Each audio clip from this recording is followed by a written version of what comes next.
Look at that. Ooh. Tonight for dinner, we're having beef and broccoli stir fry. Let me show you how I do it. In this bowl here, I took my steaks. You could use whatever cut of steak you want. And I just sliced them on an angle and nice and thin. I'm going to season this up with some soy sauce, a little bit of rice vinegar, some onion powder, garlic powder, and some white pepper. I put about a tablespoon to a tablespoon and a half of cornstarch depending on how much meat. I have about 4 pretty big steaks in here. I'm going to let this marinate while I just chop up my other ingredients. You guys hear the rain outside? I hope you can, because this sounds amazing.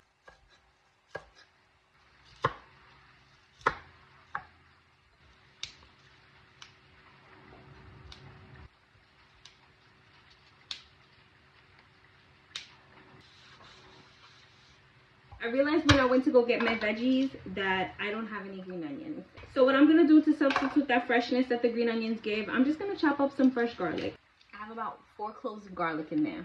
So the amount of sauce you make is totally up to you. It depends on how saucy you like your food. This sauce is made with condiments that can stay in the fridge for a while. So I'm not scared of making too much because I can always put it in my fridge and use it for something else.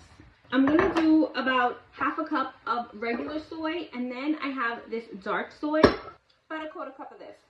Some oyster sauce, I would say about a 1/4 cup, maybe a little less. Little tiny splash of some rice wine vinegar. I'm going to put a little bit of onion powder, some garlic powder, some white pepper. I'm going to put a little bit of some ground ginger. About half a cup of water in here. And then I'm going to put a little tiny bit of chicken bouillon powder. And then, of course, some brown sugar. It's about 2 teaspoons or so. I'm looking at all of my ingredients and I feel like I need a little more sauce. So I'm just going to add a little bit more water to this. Just water, because I don't want to add any more salt to this, okay? Avocado oil in the pan. You guys already know I am not an advocate for cooking in batches. But in this case, because I'm making steak, I have to cook in batches. Oh no, not Lola Bunny. Spread it all around the pan. My steak is starting to get some color around the edges, so we're going to give this a toss.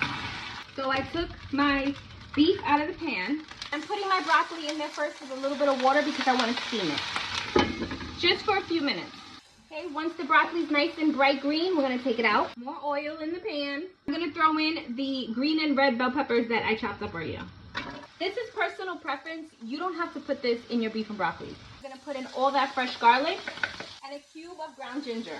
Once all that starts to get nice and fragrant and you can smell the garlic cooking, I'm going to put my broccoli back in.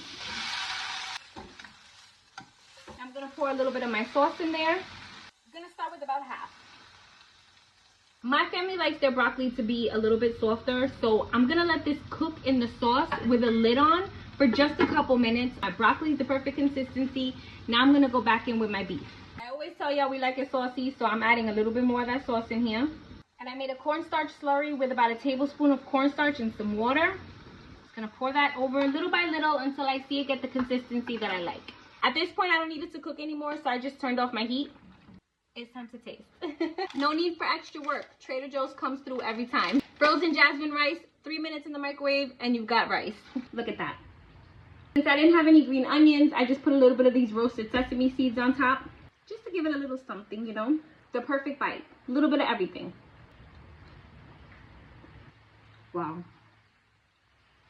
I'm going to be real honest with you.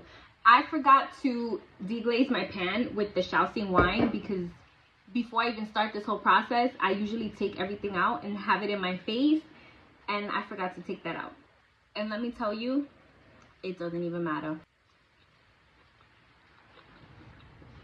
If you make this, you will not even miss takeout food. I promise you. So good.